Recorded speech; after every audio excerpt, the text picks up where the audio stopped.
Good morning मेरे प्यारे बच्चों। नाउ हम स्टार्ट कर रहे हैं फिज़िक्स का सेशन। Sorry marker. चलिए हम लोग फिज़िक्स का सेशन स्टार्ट कर रहे हैं। ठीक है, बहुत दिन हो गए काम करे, आशा करते हैं अब हमें काम करना होगा अच्छे से। ठीक है, तो हम करते हैं आज जो क्वेश्चन हमें करना है। हमने पता है कि हमने कूलॉम्स लॉ कर लिया था। ठीक है बच्चा, कर लिया था ना। वो क्या था, के Q1 into Q2 by R square. आपने एप्सिलॉन नॉट की वैल्यू निकाल ली थी, के कांस्टेंट की वैल्यू निकाल ली थी 9 इंटू 10⁻⁹। ठीक है, एप्सिलॉन नॉट क्या था, रिलेटिव परमिटिविटी थी।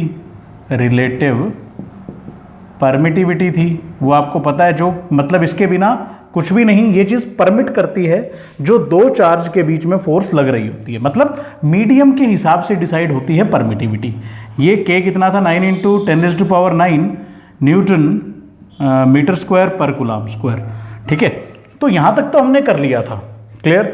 कूलॉम्स के बाद हमने वन कूलॉम की डेफिनेशन भी दे दी थी कि वन कूलॉम क्या था क्या नहीं था। ठीक है, वन कूलॉम हमें पता होता है कि वन कूलॉम क्या होता है, अमाउंट ऑफ चार्ज होता है। जब आप किसी जगह प्लेस करते हो उसको तो वो रिपल होता है या अट्रैक्ट होता है 9 इंटू 10⁹ न्यूटन मीटर स्क्वायर पर कूलॉम स्क्वायर फोर्स से। ठीक है, तो ये बात आपने याद रखनी थी कि उसको ऊपर कितनी फोर्स लगती है, 9 गुणा में 10⁹ न्यूटन। याद रखना, जब वो इतनी तरह की फोर्स एक्सपीरियंस कर रहा होता है उसी को बोला जाता है one Coulomb charge.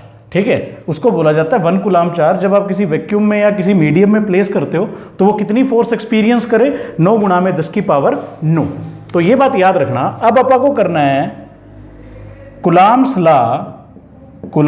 Law in vector form. ये बात याद रखो आप। अपा ने क्या करना है, Coulomb's law in vector form, vector form में करना है। और इसी क्वेश्चन को डिफाइन कर सकते हो, कैन कूलॉम्स लॉ ओबे न्यूटन थर्ड लॉ। क्या ये ओबे करता है, तो वो आप आंसर दोगे। न्यूटन का थर्ड लॉ क्या था, every action has an equal and opposite reaction. Every action has an equal and opposite reaction. ठीक है, मतलब अगर कोई F12 लगा रहे हो तो वो F21 के बराबर होती है। मतलब आपने यहां से फोर्स लगाई, वो बैक फोर्स लगा रहा है, दैट इज एक्शन का रिएक्शन। आपने थप्पड़ मारा, दूसरा थप्पड़ आपके हाथ चेहरे पर आएगा, दैट इज एक्शन का रिएक्शन। तो वो एक्शन का रिएक्शन है। इसी कंसेप्ट को हम इसके अंदर लगा देंगे। ठीक है, क्वेश्चन आपको समझ में आ गया। करना कैसे है वो देखो। ठीक है, अब करना कैसे है भैया, इसके लिए अपने को एक कार्टेशियन प्लेन लेना है। ठीक है, उसके अंदर दो चार्ज लेने हैं और ये चार्ज की डायरेक्शन और ये इस चार्ज की डायरेक्शन। ठीक है, तो consider two charges Q1 and Q2। ठीक है, अब उसके बाद यहां से इसके ऊपर फोर्स ऑफ रिपल्शन जो लग रही है वो ये लग रही है भैया, कितनी, F21। ठीक है, इस चार्ज के कारण इस चार्ज पर कितनी फोर्स लग रही है, F21। इस पे कितनी लग रही होगी भाई, F12। ठीक है, इसके बीच में डिस्टेंस जो है वो एक R12 है, वो ले लेता हूं मैं 1 to 2। ठीक है, Q1 to Q2 क्लियर, लिख लेता हूं मैं। कंसीडर टू चार्जेस, R12 कितना है, डिस्टेंस R12 जो डायरेक्शन है वो है Q1 to Q2। ठीक है, R21 की डायरेक्शन क्या है, Q2 to Q1। ठीक है, F12 force on Q1 due to Q2 charge. ठीक है, F21 क्या है, force on Q2 due to Q1 charge. इतना लिख लो। ठीक है, ये आपको मैं समझा चुका। R12 ये है तो इसके अपोजिट अगर लोगे तो वो क्या होगा, R21। ठीक है, दोनों की डायरेक्शन अपोजिट है भैया। उसके बाद अब आपको एक चीज और लिखनी है कि अगर वेक्टर में आप ये देखोगे R21 जो है वो हमेशा R12 के बराबर होगा। क्लियर? ये बात आप समझ लो, डायरेक्शन अपोजिट है R21 और R12 की, इसीलिए नेगेटिव डाल दिया हूं मैं। लेकिन अगर आप मैग्नीट्यूड देखोगे इसका R12 का और R21 का, वो तो सेम है, वो चेंज नहीं होता। ये अगर 2 मीटर है तो इधर से नाप लोगे 2 ही मीटर रहेगा। ठीक है, चलिए इस कंसेप्ट को ध्यान से आपने दिमाग में रखना है कि डायरेक्शन अपोजिट है वेक्टर में, लेकिन मैग्नीट्यूड सेम है। अब इसी चीज को हम करते हैं और अपना एक्सप्रेशन निकाल देते हैं। चलिए आप क्या लेके चलते हो, मान लो मैं लेके चलता हूं F21।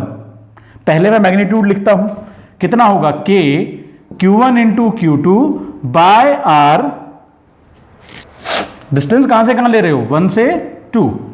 ठीक है, मैग्नीट्यूड डाल दो, आपका मन कर रहा है तो स्क्वायर।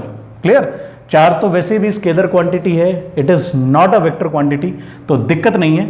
अब इसको अगर मैं मैग्नीट्यूड वेक्टर फॉर्म में लिखूं तो क्या लिखूंगा, F21 equal to K Q1 Q2 by R12 का मैग्नीट्यूड का स्क्वायर इनटू साथ में क्या डाल दोगे, एक यूनिट वेक्टर डाल दोगे।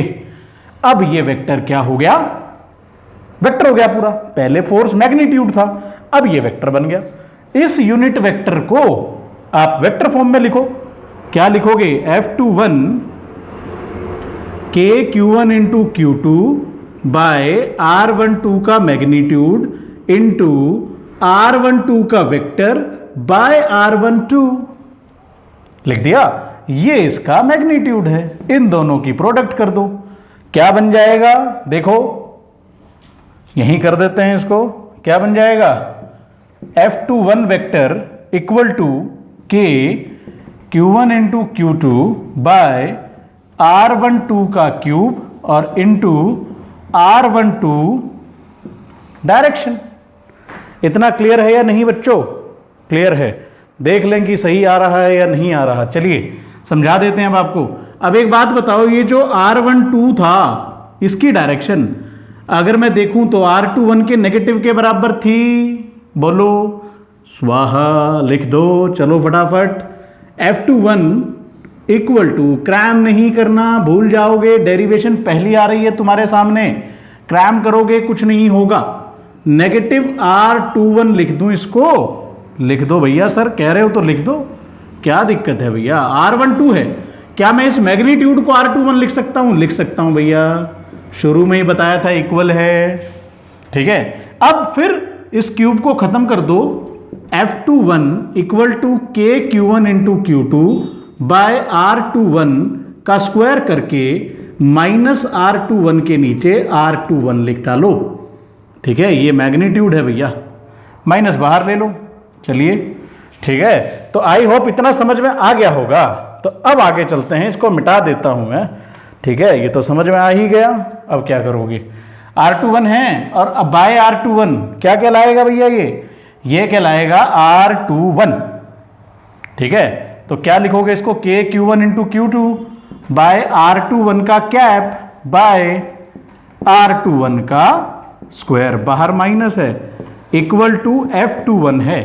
अब एक बात बताओ, ये चीज क्या है, डायरेक्शन कहां से कहां ले रहे हो, 2 से 1, 2 से 1, चार्ज Q1 Q2 लिए हो, तो ये फोर्स कौन सी होगी, F12 होगी या नहीं होगी, होगी नेगेटिव, F21 नेगेटिव। ये बताओ, समझ रहे हो, F21 जब लेते हो तो आप डायरेक्शन लेते हो 1 से 2, लेकिन जब F12 लेते हो तो डायरेक्शन क्या होती है, 2 से 1, 2 से 1, 2 से 1, चेंज हो गया, F12 आ गया। तो यही तो न्यूटन सेकंड लॉ था। तो यही कहता है वेक्टर फॉर्म में रिप्रेजेंटेशन करना इसको, कि F21 इज इक्वल टू किसके बराबर होगा, माइनस F12 के। आई होप समझ में आ गया होगा। अगर ये फोर्स इस डायरेक्शन में लग रही है तो ये इस डायरेक्शन में लग रही है, ऑब्वियस ही बात है नेगेटिव होगी, खत्म करो कहानी और कुछ नहीं करना। तो बच्चा इस सारी चीज को कंप्लीट कर लो। आई होप समझ में आ गया होगा। करते रहिए, पढ़ते रहिए, शुरुआत है और मेहनत करते जाइए बहुत ज्यादा।